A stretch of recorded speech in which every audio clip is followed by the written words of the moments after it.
Welcome, everyone. I am really excited to introduce my friend and my coach, Rebecca Bromberg. She is a mind body healing coach and recovering perfectionist. She helps professionals and entrepreneurs transform from running on fumes in survival mode to thriving with calm confidence. She is the founder of Finishing School, which I'm really happy to be part of. She describes us as a thriving community of high performing professionals learning to heal and rewire their unconscious minds so they can thrive on purpose in life and business. She is also the founder of Soul Clarity, where she has provided mindfulness integrated programs for community nonprofits and community minded for profits. Rebecca is trained in mindfulness based somatic healing and has had a steady mindfulness practice for over 20 years. I am so excited to learn more about all of this, including your mindfulness practice for over 20 years. Welcome, Rebecca. Thank you so much, Emily. I am really delighted to be here and really privileged just to get to be with you on your own healing and expansion trajectory, right? It's an honor and it's a delight to watch you grow. So I'm so happy to be here in this capacity too. Thank you. Thank you. It's going to be fun to bring your gifts out to the world through this. I'm excited. You described yourself as a recovering perfectionist. So I'd love to hear in your words, like, what did that look like to be a perfectionist? How did you know you were a perfectionist? And what's it like to be recovering? Oh, I love those questions. Well, I have a background in ballet. I don't know if you even know that, but I trained in ballet heavily for my whole, like from age 4 through my mid 20s. And it was really when I returned to ballet after having done a lot of yoga that I realized that I could do ballet differently. And I think the way I approached ballet was the way I approached everything, which was it must be perfect or it's not good enough. And so don't bother trying. Right. And the relaxed effort, sort of like the non-attachment we even talked about the quality of the internet connection today. It's like, we're just going to take a light attachment to it. I realized when I returned to ballet with more of a mindful practice that I was like giving birth to every plie, like, ooh, like just bearing down on everything so intensely, where I could just hold it, everything I do more lightly with more of a mindfulness practice that gave me permission to make mistakes and that gave me permission to just be human wherever I went. And humanity and imperfection, they just kind of go together, and accepting that about myself and giving me permission to be imperfect felt really good.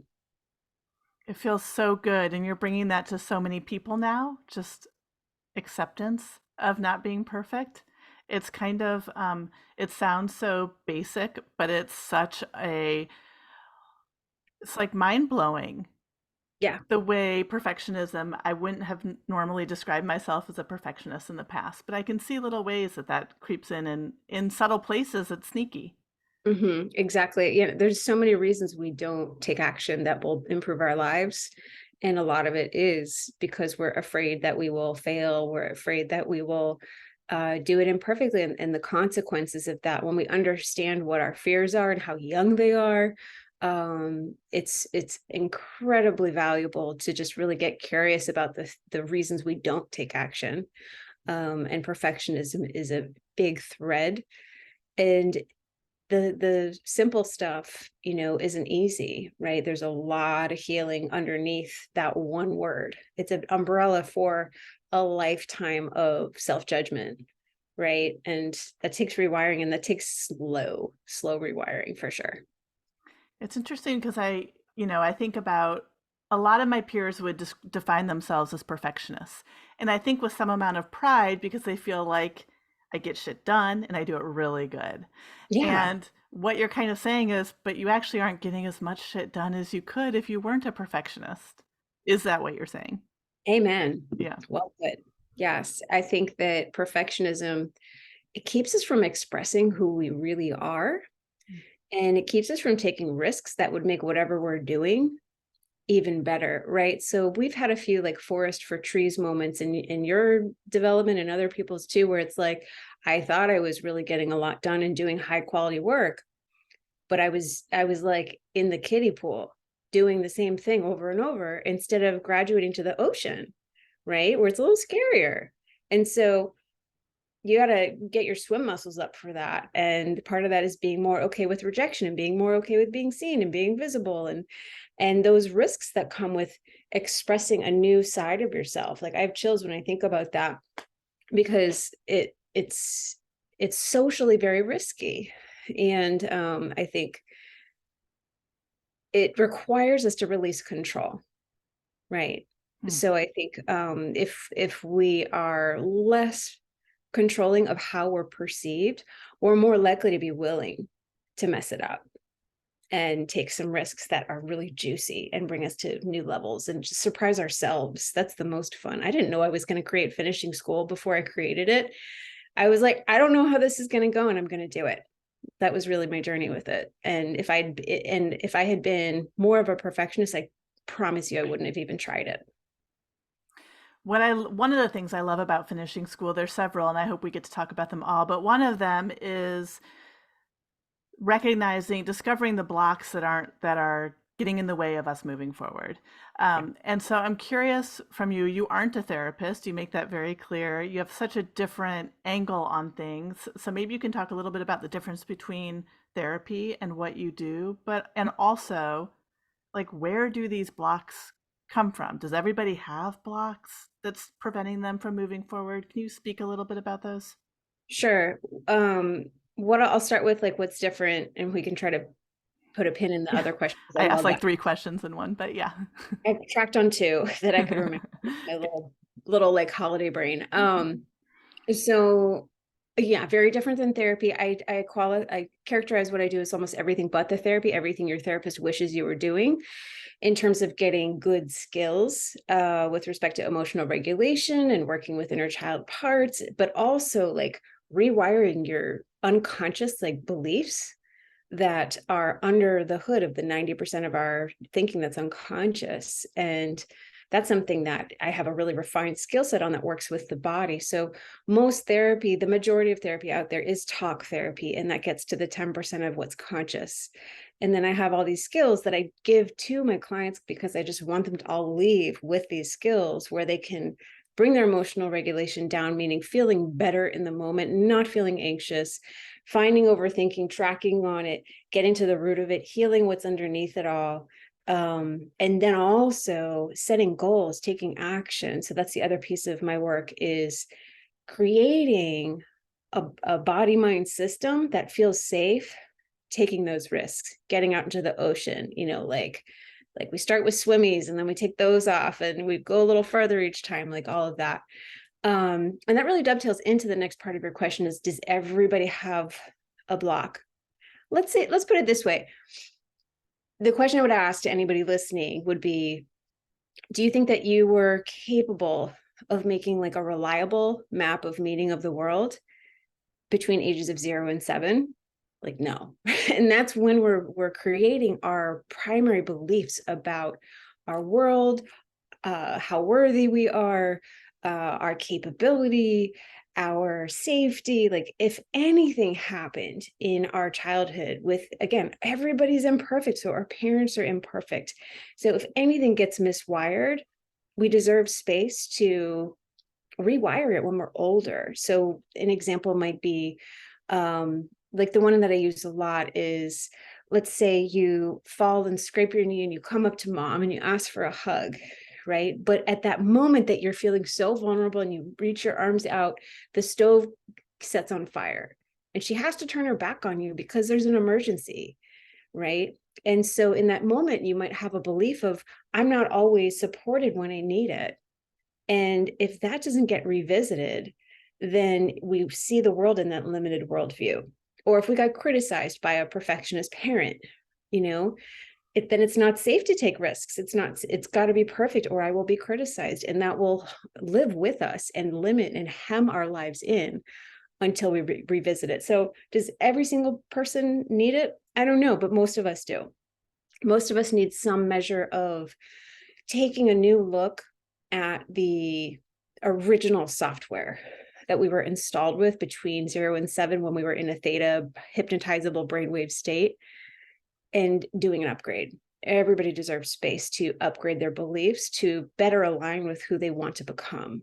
I would argue, even if you had a completely picture perfect childhood, you still didn't get the experiences that you, as your adult and growing and dynamic self, needs. Everybody needs space to revisit some belief.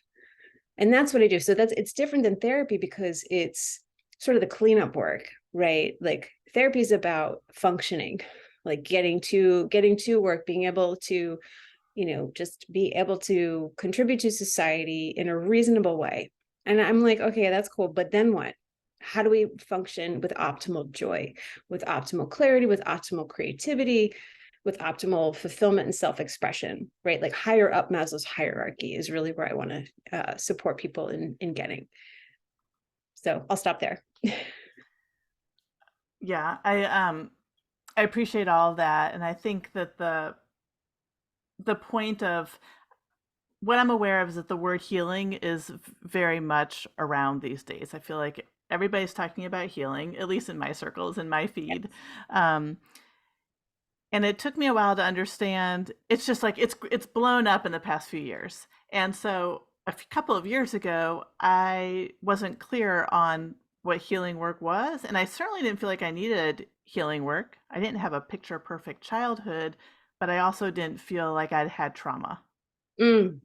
Hmm. Um, and what you have helped me see and what I've learned since then in studying healing is that it's less about the event that happens and more about how we respond to the event. And like you're talking about when you're 0 to 7, like the way we respond is so much more primal Mm. than now how we might respond to an event, right? If you need somebody and they're busy, you're just like, oh, they're busy. But when you're 3 and you need your mom and she is busy, it's a different, we may integrate that differently. Yeah. And so it's impossible for us to understand in that age range, 0 to 7. We think everything is about us. And we all know adult people who still think that. And sometimes we, like when our young self is driving the bus, we take everything really personally. And Mhm. afterwards, you're like, oh, oops, I got a little hijacked there. But that deserves compassion too, right? We all require a second look at that conditioning. So what is healing? I think it's unlearning.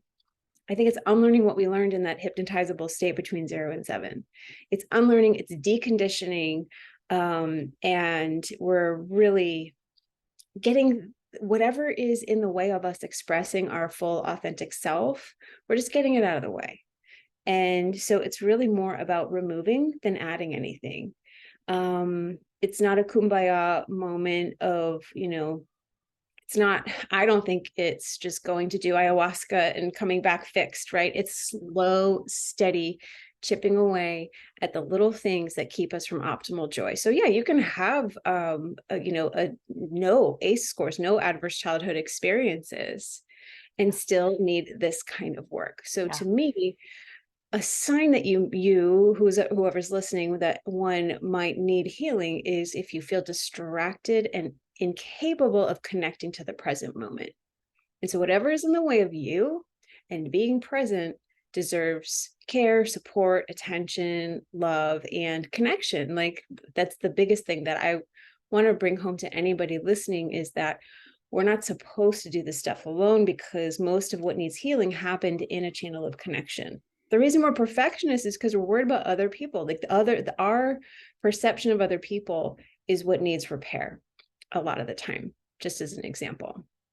I think it's so brilliant that you chose to bring your work together into a group setting like this. And you might remember I had a lot of hesitation to a group setting. It wasn't where I thought my optimal healing would happen. I had a whole And group it's, full. I had a whole group full of people who felt that way. yes, and it's profoundly effective. It's so incredible. It's incredible the people that you have pulled together, number one. Mm, So beautiful. And the power of processing and learning and integrating in community is like beyond anything I understood. So I'm mm. curious, when you've been a coach for a while, but what made you know to do it in a group setting? What I made you love trust that instinct? it. Was an instinct. I mean, this brings in a little bit of human design, and I'll keep it light because I know that's not really the focus here. But in human design, I'm a manifester and I get urges. And the more that I tried to hem the urge off and the more that I was advised against it, the more that I just knew I had to do it. And it wasn't because I had resistance. It was just like, it felt like a true instinct. Mm. And so I had no idea. I just knew I had to do it. And I think I've always been a gatherer. My name in Hebrew means shepherd's rope. I'm a natural connector. But when I learned about, I think if there was anything that had sort of purchased for that instinct, like where it was fertile soil for me, was understanding the concept of co-regulation, which is that we need one another's nervous systems sometimes to return to who we are. I always say, like, wounds made in relationship can't be healed in isolation. And while like a therapist client relationship has some value, a lot of our wounding happens because of some sort of feeling of belonging or not belonging. I was one of four kids. I was a middle kid. I can tell you about not feeling like I belonged, and my family loves me, but that was my early life experience, was not feeling that way. And that's what matters. Like you said about, it's not what happens, it's how we perceive it and how it's either repaired or not repaired within our body mind system. I'll stop there. I could keep going, but I feel like I'm about to go down a bunny trail. I love your bunny trails. You mentioned how it shows up in the body. So I know that's a big piece of the work you do. And Yeah. I'd love for you to incorporate that because to me, this is a big part of what makes it different than therapy is Yeah. it's not just talking. In fact, it's hardly talking. Mhm. Um, so share a little bit about the somatic piece. Yeah, so somatic means soma, like it refers to the wisdom and intelligence that is held in the body. The body is the gateway to the unconscious, and that's where our beliefs live, our limiting beliefs live in the body. That's where our emotions happen. It's also where our nervous system is, and there's an interplay between our emotions and our nervous system. And so when you think of anxiety as an emotion, it's also a rapid heart rate that is evidence of the sympathetic nervous system being more active. And so when you understand the dials on your nervous system control panel, there are ways for you to settle yourself before you even do any of the healing work, because we can't really do all of the healing work when we're in that elevated stressed state. We first have to get into a place of physical safety. And so that's really it's so empowering to know how to bring yourself back into a space where you're able to think effectively with the prefrontal cortex online and connect socially. It's a state of the nervous system called the ventral vagal parasympathetic nervous system. It's a real mouthful, but learning it is so empowering and valuable. There are ways to work with the body and mind and the breath to return, but also train ourselves to be more in ventral vagal more of the time. That's called resourcing, and that's a technique that I teach. And when we can become more resourced and more ventral vagal more of the time by working with the resources that are in the body, um, then when life knocks us sideways, because that's inevitable, that's the nature of being a living creature, it's dynamic, we're going to go, get set off course more than we're on course. When that happens, we have more resilience to be able to return. So it's really an interplay between body and mind and spirit and psyche. We're just learning how to find a place to keep coming back to our whole selves, to our most balanced nervous system state, and to our most balanced emotional state. Not favoring that state of mind and body, but just having it be an anchor to return to. Totally. And these words might make people glaze over, and I'm just listening to you feeling like I can like palpably feel that feeling in my body because my body has learned so much in working through finishing school Yeah. about nervous system regulation and how much more present, I mean, talking about like feeling present, how much more present I can be to everything all the time when I'm in touch with my nervous system. So Hmm. I'm really curious about, I love nervous system work only because I'm getting to know mine so intimately. It's like fascinating. Um, So I was just thinking about this while you were talking, and maybe it'll make sense and maybe it won't. But I'm wondering if there is like an autopilot, and this might just be an idea, you might not know the facts around this, but as our minds tend to like get into an autopilot and a pattern of thinking, Oh, yeah. it does also our nervous system without any interruption just be in a autopilot pattern of maybe high anxiety or low Absolutely. Yeah. energy. So if you think about it, like when you drive, you're not relearning to drive every time. When you get on a bike, you're not relearning. And so your autonomic nervous system handles a lot of that. As I recall, at least there's a part of our nervous system that handles our repetitive things that we do all of the time. Okay. But then so I call it somatic habits. Like, so Mm. we can have a somatic habit. Like I have friends who shared with me, I wake up anxious. And one of them said, I learned your breath technique and I wake up anxious, but I do the long exhale and I am able to settle myself. And I'm like, awesome, right? That's worth the price of admission. All the training that I've done to know that that happens for people is so wonderful. But then it's like, okay, let's get underneath what's driving that habit and how do we reinstall a new habit? So yes, the body absolutely, it returns to its homeostasis, right? Like it's the nature of our systems, of any system, to return to its balance point, even if that balance point is an anxious or depressed nervous system and a set of crappy beliefs. That's our set point. And that's why we've got to slowly repair, because those patterns took a long time to develop, right? And so they take a long time to unwind in a safe and sustainable way. That's why things like an ayahuasca journey, it's helpful for some insight, but it takes, I have a couple of friends who do things like that. I've never done it, to be really clear.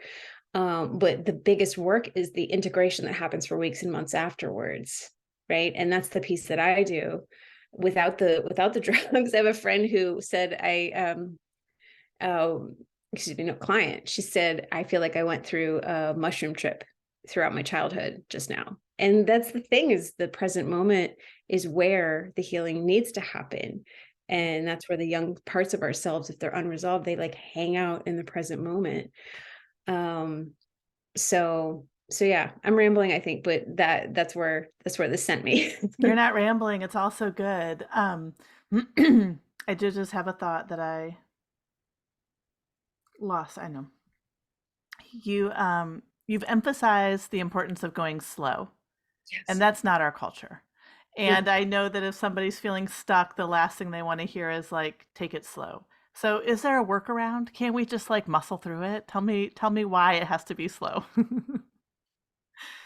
What I can say is it's a bit of a paradox, because getting into the body is catalytic work, right? And so you can speak to this, I can speak to this. There's a moment when you get in and you're like, oh, wow, I didn't know that was here.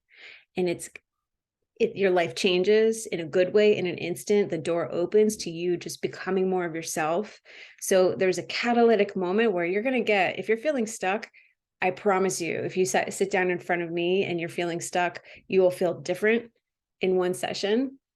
And just like the trip, right? And the integration of that will be little tiny bites of things that you do differently, slowly, bit by bit by bit. But that's when like the traction really begins of creating the version of yourself that you want to become. It is bit by bit, step by step by step. We don't walk a mile in one step. We walk a mile in however many steps that takes. And it's the same thing with change. So it's both. It's rapid and incremental. Both happen in different ways. And I love how you have always stressed the importance of resourcing, which you use that word differently than I had heard it before meeting you. A lot of people might call it self-care, but self-care can get kind of superficial. So I love that. I love how you talk about the importance of resourcing, and I think that this plays into how those big changes can happen fast if the Mm, resourcing is in place all along. Because, like we discussed, then you're also helping to like nourish your nervous system as you're as you're doing all this kind of hard integration. Yeah, the way I describe it is like building up a well of well-being, which really gets to a lot of what you do too with your coaching is just those habits, right? Those beneficial habits, not like the default habits. Yeah. And being more aware of I just think if we can be more intentional with how we, move through the world and what we bring into our bodies and minds and eye gates and ear gates and all of that, um, we would realize the ways that we're doing the opposite of resourcing most of the time. So when we're intentional about building up that well of well-being, that's life-changing. That alone, sometimes that alone is the healing. Mm. Because like, for example, the perfectionism, bringing it full circle, um, that inner critic, if it's like chattering in your ear, that's a lifetime of that. Yeah. You got to be really intentional about reversing course. And as long as it took to wire that in, it won't take as long because you're shining the light of awareness on it, but it also won't happen overnight. And so I think it is good to have reasonable expectations with anything like this, that it does take time. And that's why I'm a great compliment to talk therapy, because it's like, okay, I've been talking for a while. I've got a good self concept, sense of who I am and where I've been and what my story is. And then right, I'm clear on my stuff. Now what? It's like, okay, now let's get into the body. And it's a different journey, doesn't take as long, but it's a lifestyle change. Mm. Lifestyle change. And that's really where our work dovetails, because we're both teaching those beneficial habits that will set you up for life if you keep doing them. Yeah, I love that you brought up the inner critic, which we haven't talked about at all, and it's such a huge part of the work you do and what holds us back. I don't know if women have louder inner critics than men, but I work predominantly with women, so that's my landscape. And golly, until I thought I was aware of my inner critic. I mean, I thought I had a great mindfulness practice and was aware of my thoughts. And it's a lot like nervous system regulation, is that it gets like more granular and more granular. Mm. And that voice is sneaky. 'Cause it's not like necessarily something that you're always hearing, but it can be that like hesitation or like, how dare you ask for that, or you should be doing more, or all these little whether they're beliefs or voices that we hear. The inner critic is a very strong driver, and I think without having awareness, it's what's driving our bus often, right? Yeah. And if you think about it, the same way that you learned to drive is the way you learned to take action. So the inner critic isn't just some disembodied thing. It's deeply integrated into who we are Mm. and how we don't take action. So it's a set of behaviors and beliefs that change our impulse. It hems our impulse Mm. in to even do the thing. So it's hardwired in, and it needs conscious attention to start to pull it out. So you're right. It's hanging out in the unconscious. And so there's a phenomenon that happens where it gets louder before it goes away. And that's the part that, when somebody's like, oh, it's just so loud, I'm like, good, because now this is like, it's a sign that it's about to extinguish.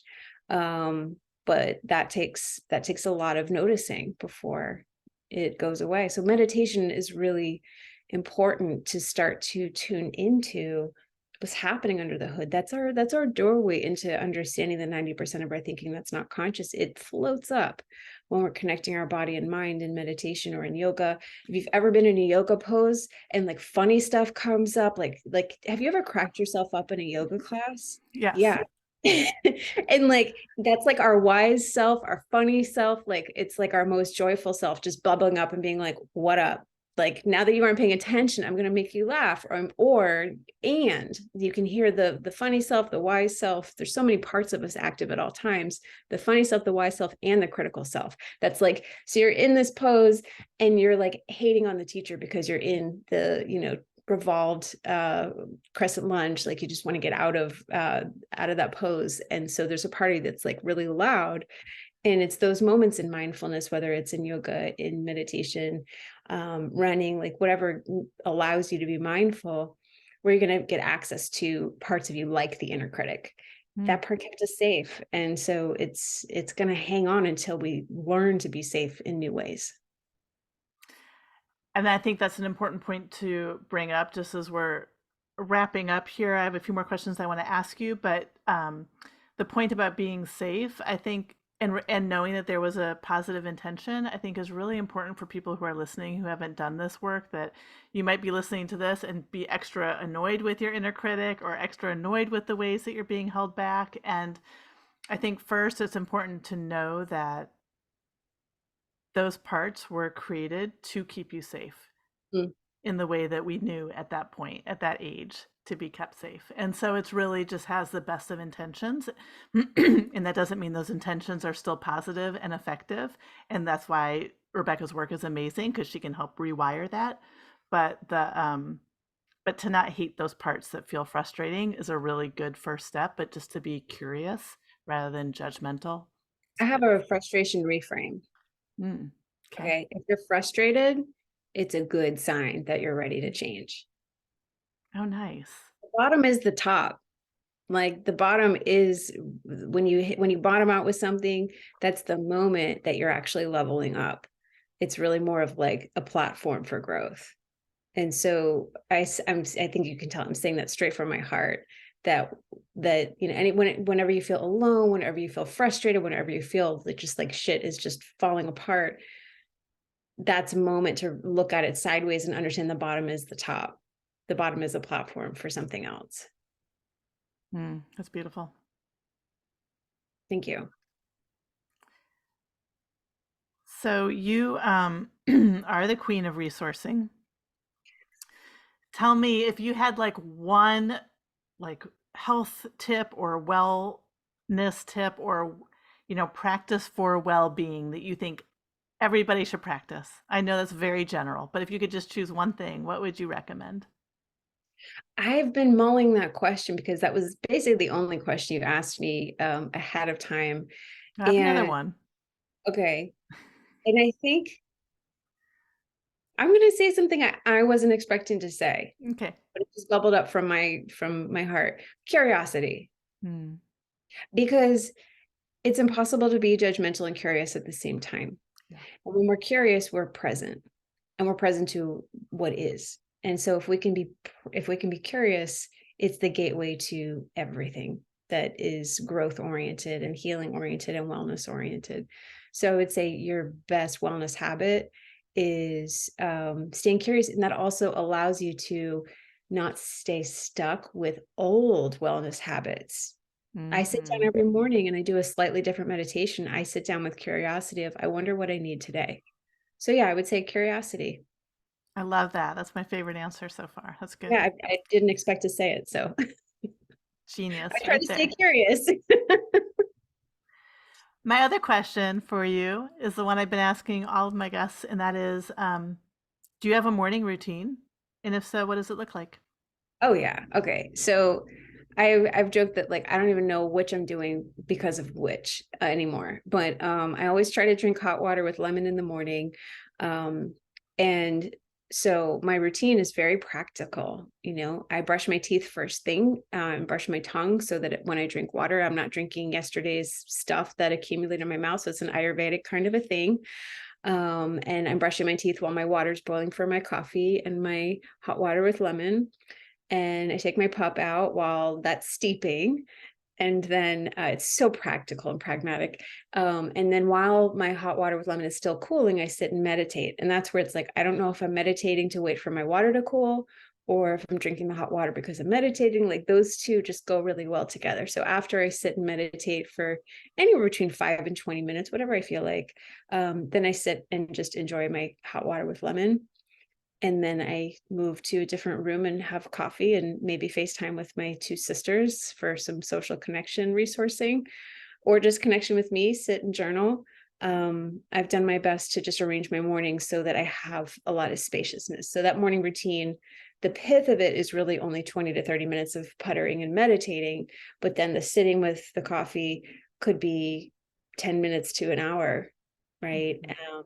And eventually it's some movement, some push-ups, some taking a walk, some yoga, something like that, moving my body makes that morning routine complete. Is there a part of that that you never miss? The coffee. But truly, like, I had to take a friend to the airport the other day, and I didn't meditate because she asked us to leave at like 6 a.m. or something insanely early like that. And I made sure I had coffee for the drive.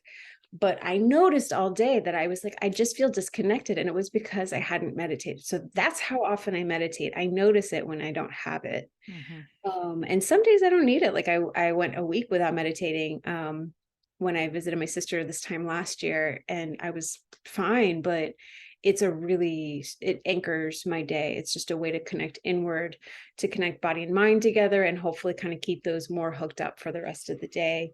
Particularly because of the kind of coaching I do, I have to stay so present to what's happening right in front of me. And even then I miss stuff because I'm human, but it's I resource my routine really is in service to others. Like that's a big piece of it is like I can show up better when I'm more resourced. Well, then I'm super grateful for your resourcing practice because it has served to benefit me tremendously. Thank Yeah. you. And it takes two, right? Like you're receptive to all the things. So it's a delight. It's a delight to be in this exchange with you. Tell everybody where they can find you. Sure. The best place to find me is on Instagram. I'm Rebecca B Coaching. I'm sure you'll put all of that in the notes, but the B is BEE for my little totem, RebeccaBcoaching.com. And I do offer a free healing audit if anybody is listening and wants to just understand what the healing territory might look like for them without any sort of obligation. You can reach out to me and set that up with me. Cool. I'll put a link I'll put a link to that in the show notes as well. Thank you. Yeah, Thank you. thanks so much for your time here. It's been fantastic. Been a delight. And yeah, I love our weaving conversation, our meandering conversation. We got everything that we wanted to talk about without really trying it all. Love it. Great. Take care. Thanks.